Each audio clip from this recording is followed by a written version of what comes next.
Assalamualaikum warahmatullahi wabarakatuh.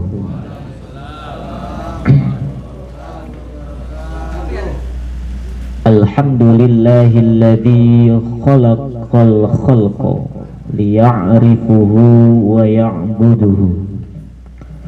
Wassalatu wassalamu ala sayyidina Muhammad ibn Abdillah wa ala alihi wa sahbihi wa mawalah, amma ba'du. Qala Allah ta'ala fil Qur'anil Karim, a'udzu billahi minasy syaithanir rajim. Yarfa'illahu alladhina amanu minkum walladhina utul ilma darajat. Al-ayah, wallahu a'lamu bimuradih. Wa qala nabiyyuna Muhammadun sallallahu alaihi wasallam, talabul ilmi fariidatun ala kulli muslimin wa muslimat. Al-hadis. Sadaqallahul azim wa sadaqa rasuluhun nabiyyul habibul karim, wa nahnu ala dhalika minasy syahidina wasyakirina walhamdulillahi rabbil alamin. Al-mukarramun, para alimil ulama, para asatid, para habaib, wabil khusus yang saya muliakan, yakni guru kita semua, Al-Ustadz Kiai Fahrul Baihaqi, yang mana pada kesempatan malam hari ini beliau tidak bisa hadir dikarenakan ada beberapa alasan. Dan kedua yang saya muliakan yakni Al-Habib Hamzah As-Sebat, yang beliau pada kesempatan saat ini beliau juga tidak bisa hadir dikarenakan ada uzur. Mudah-mudahan kita doakan beliau disehatkan kembali, ditambah-tambah kebarokahannya, umumnya kita semua, amin ya rabbal alamin.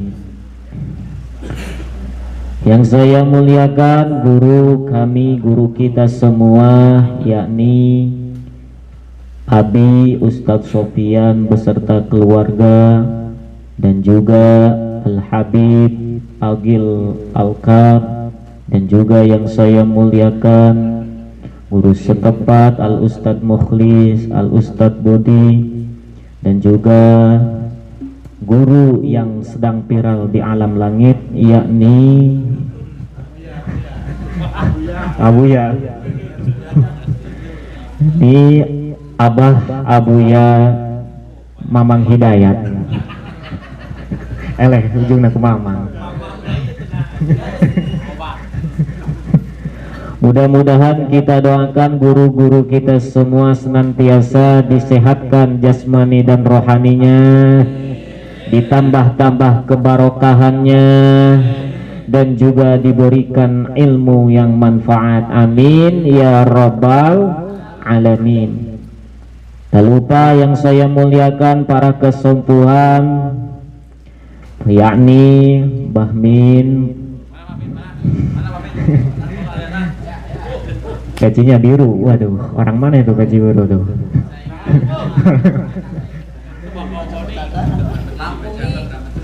Oke, tak lupa yaitu Bapak RW Ambon, Bapak RT Yoko, dan lain-lainnya. Oh, dan yang baru datang ya Induh yang terhormat Mata Allahu bi'ulumihi, yakni yaitu Abah Usuf, yang mudah-mudahan kita doakan kesatuan kita juga diberikan kesehatan lahir dan batin, amin ya rabbal alamin.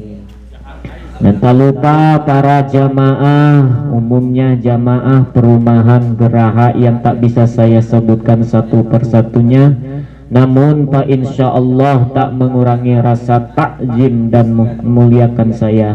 Mudah-mudahan kita semua dimuliakan Allah subhanahu wa ta'ala, amin ya rabbal alamin. Hadirin rahimakumullah, sesudah kita memasuki bulan Dzulhijjah, dari awal tanggal 1 sampai tanggal 9, Allah Subhanahu wa ta'ala mensunahkan kepada kita untuk melakukan ibadah puasa.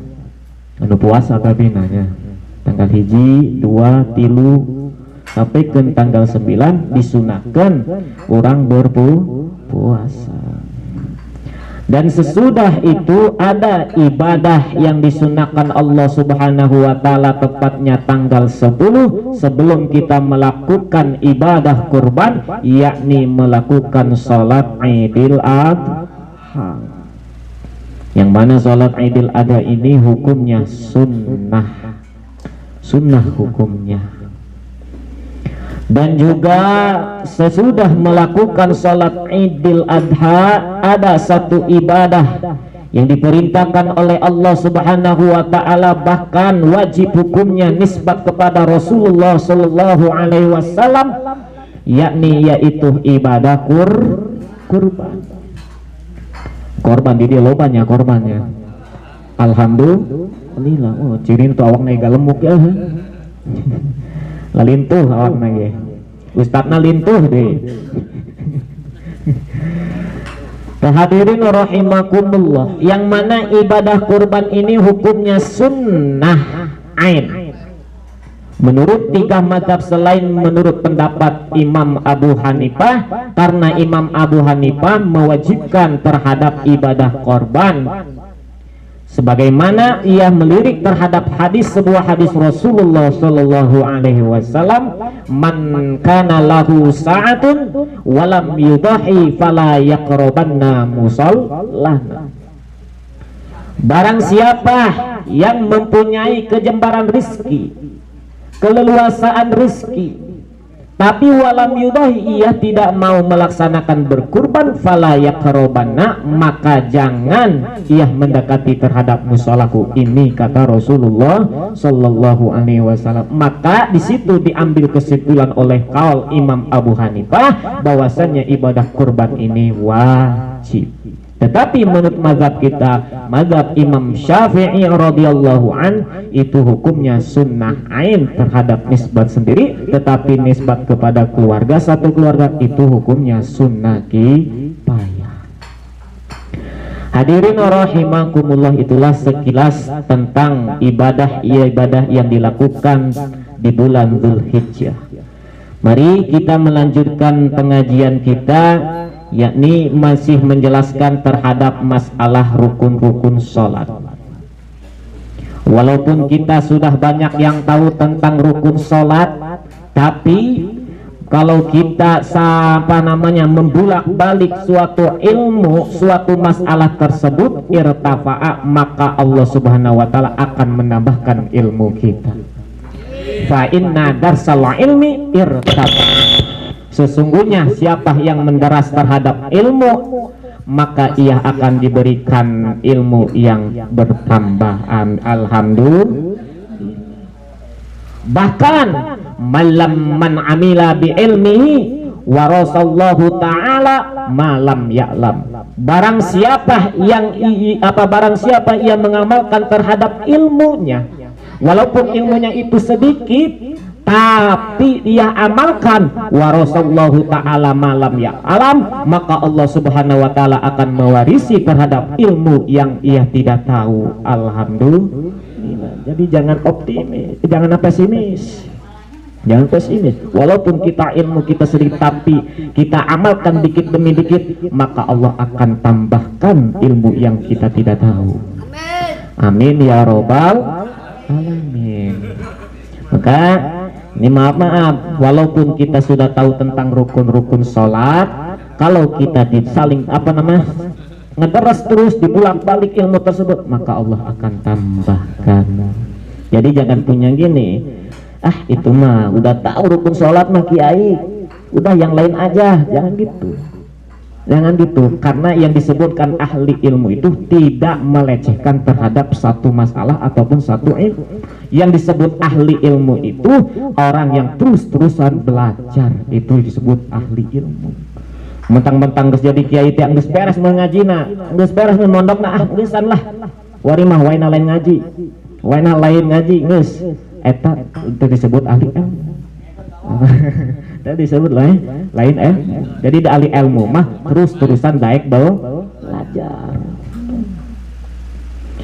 Walaupun punya ada kaidah kan gini, tahsilul hasil, sebagaimana di dalam ilmu tauhid ada bahasa tahsilul hasil, menghasilkan perkara yang sudah hasil. Geus nyaho eta mah kiai rukun salat mah geus teu kudu dibahas. Percuma ngabahas ya tahsilul hasil. Jadi perkara yang sudah hasil dihasilin lagi.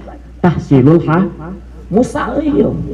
Nisbat kepada Allah tahsilul hasil itu mustahil. Contohnya gini, seperti kita sudah punya pacar, udah cinta kepada kita, udah cinta, dipelet sama kita. Nah, atau nggak ada gunanya, nggak ada faedah, mantakna gila eta wewenanya. Geus mah bogoh, kurang dipelet. Eta tahsilul hasil, ngahasilkeun perkara anu geus hasil mustahil. Geus ari geus bogoh mah teu kudu dipelet. Nya. Tapi kita niatin walaupun ini ilmu rukun-rukun sholat tersebut sudah dibulak balik oleh guru-guru kita, tapi Pak insya Allah kita niatin dengan daras ilmu irtafa'a maka akan ditambahkan.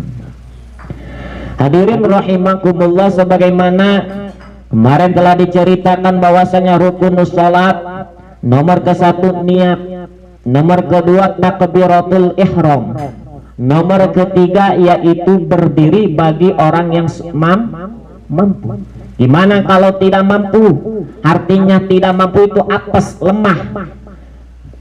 Patokan lemahnya itu bila mana sangat payah untuk berdirinya. Kalau dia berdiri ini bisa apa namanya? Bisa tidak bermanfaat anggota badannya nantinya. Bisa lumpuh, bisa stroke. Itu dimaksud tidak mampu. Nah, kalau tidak mampu maka boleh untuk duduk. Yang lebih afdolnya duduknya iftiros. Duduk iftiros beri tahiyat awal.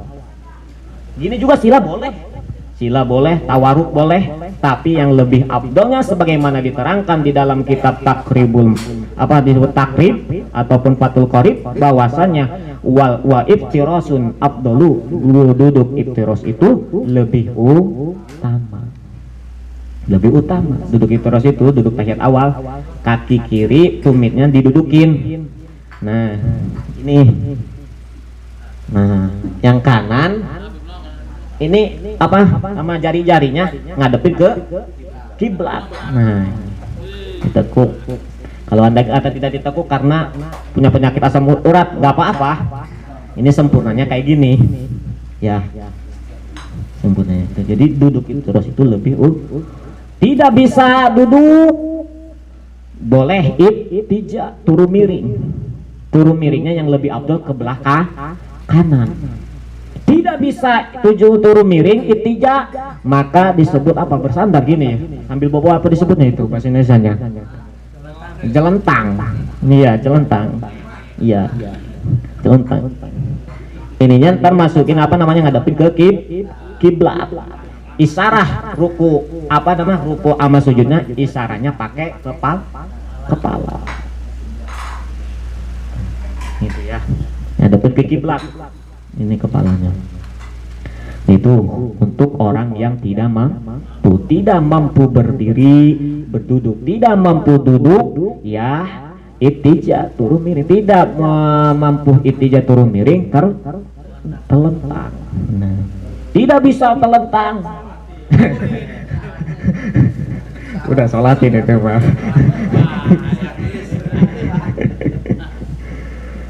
Hadirin rahimakumullah. Baiklah, lanjut ke nomor keempat. Warabi'u qiraatul fatihati. Rukun salat nomor keempat yaitu qiraatul fatihah, membaca fatihah, surat fatihah.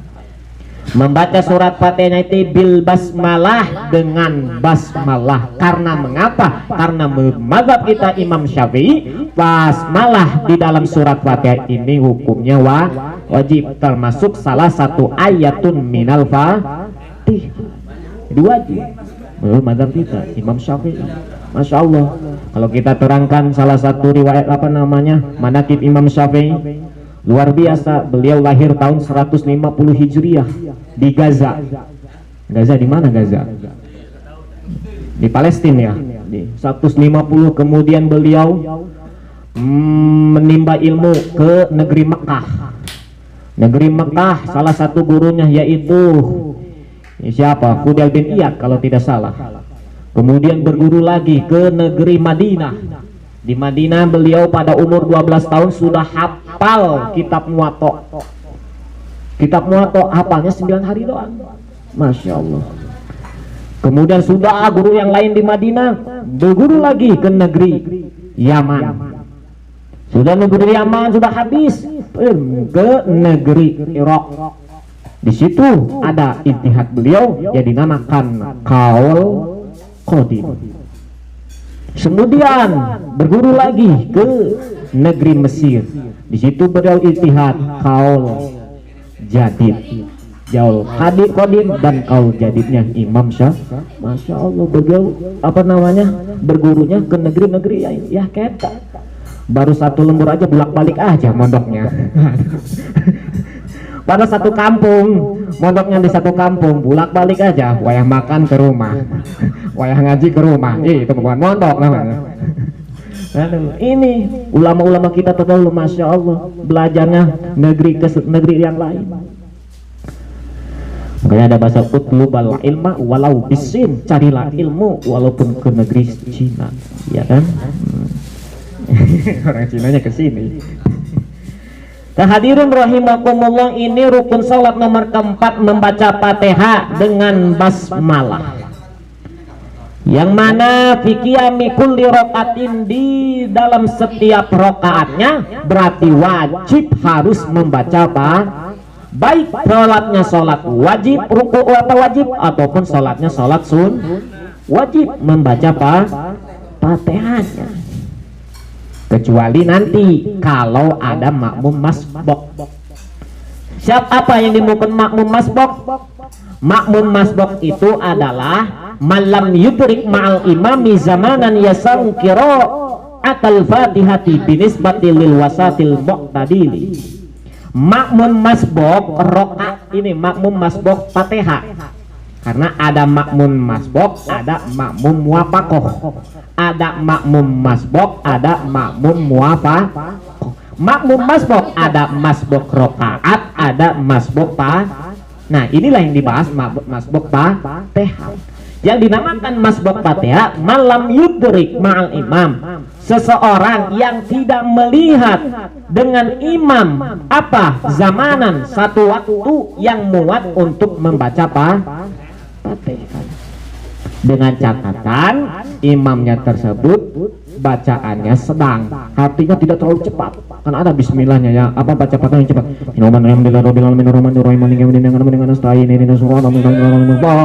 Amin.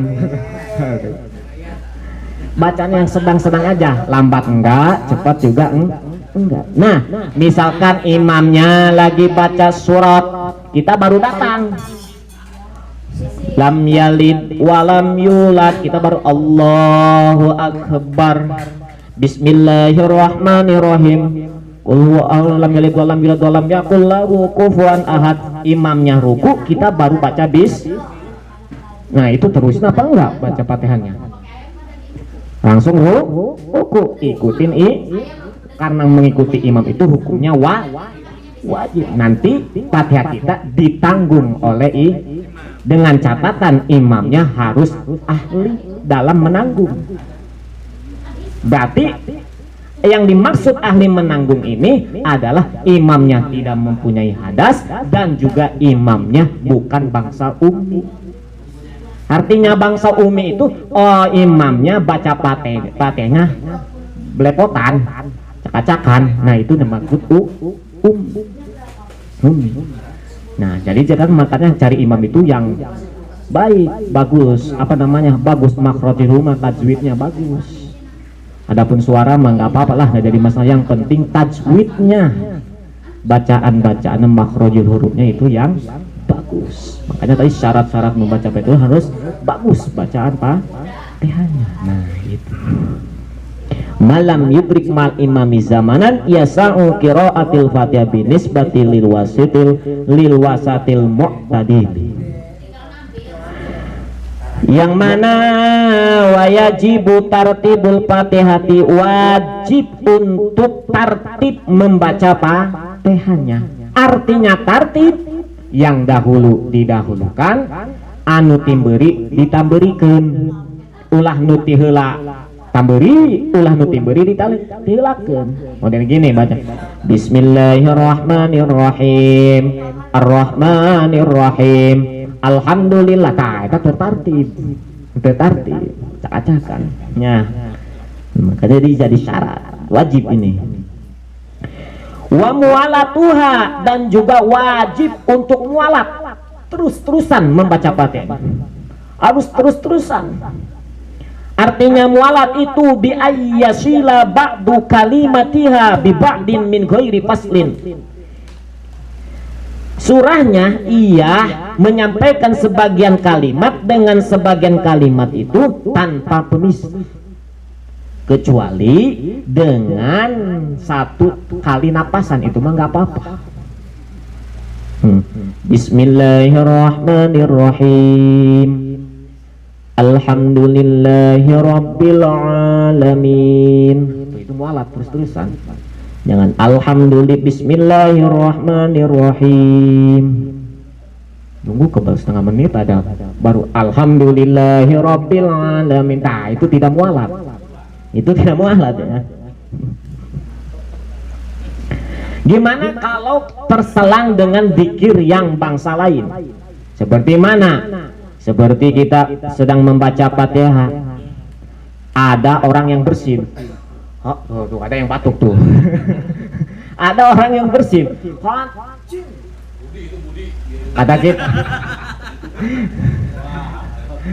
Kata kita, yarhamukallah. Nah, itu jangan. Itu karena apa? Karena zikir tersebut tidak ada hubungannya dengan seperti ada yang azan, Allahu Akbar di masjid yang lain. Kita lagi sholat, lagi baca Fatihah, Bismillahirrahmanirrahim, Alhamdulillahi Rabbil Alamin. Terdengar ada yang azan, Allahu Akbar. Dah.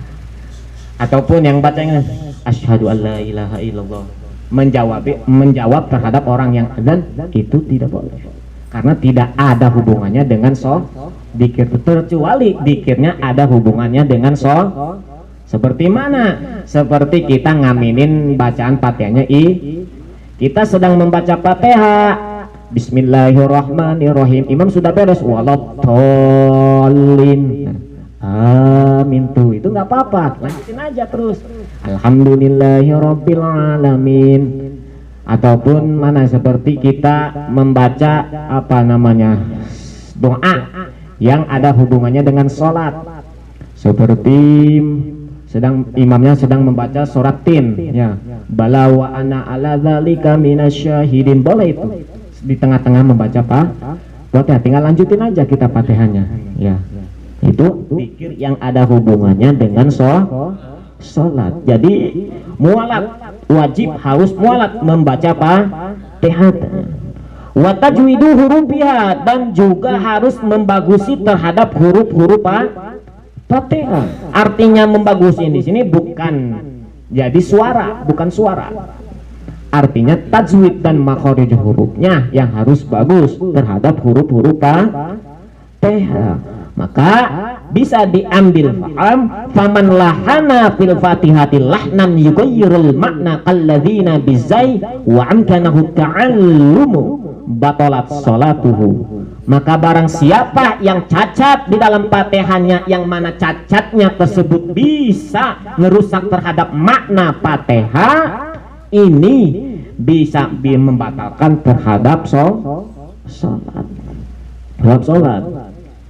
Kecuali mana? Fa'in kana la yughayyirul makna, seperti tidak merubahkan terhadap makna, seperti kakasri ba'ina bidu, mengkasrakan baknya lapat na bidu. Nah, kan biasa iya kana dudu, ini dikasrohin iya kana bidu.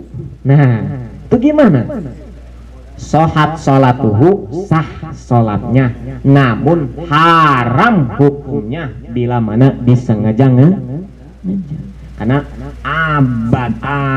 abidaya bidu, ada yang abudaya budu, itu dalam ilmu sorobnya, sorobnya. Nah ini sah mah sholatnya tapi haram karena disengaja ngeja. Wa muratu tasdidatuha al-arba, dan juga harus meraksa terhadap tasdid Fatihah yang 14. Insyaallah nanti akan ketemu babnya. Nah, insyaallah hadirin rahimakumullah, dikarenakan waktu sudah makin larut dan juga ini bukan tanggal merahnya besoknya, yang kerja udah lapar, itu iya, karena menjaga perasaan orang lain itu lebih baik. Menjaga perasaan orang lain itu lebih baik. Makanya kalau kita sholat, kalau jadi imam jangan lama-lama. Jangan lama-lama. Mentang-mentang ahli ibadah sholatnya jadi imam udah biasa, lama banget. Kecuali makmumnya udah pada ridho. Ya. Nah, jangan terlalu cepat banget. Nanti tamat aman gak ada tumaninanya, waduh, bahaya itu mah. Jadi menjaga perasaan orang lain itu lebih baik. Nah hadirin rahimakumullah, mudah-mudahan apa yang saya sampaikan ada manfaatnya. Mohon maaf bila mana ada kesalahan dalam segi penyampaian ataupun dalam penyampaian hukum ini, mohon bila mana ada salah tolong diluruskan. Hadanallahu wa iyyakum ajmain. Wassalamualaikum warahmatullahi wabarakatuh. Waalaikumsalam warahmatullahi wabarakatuh.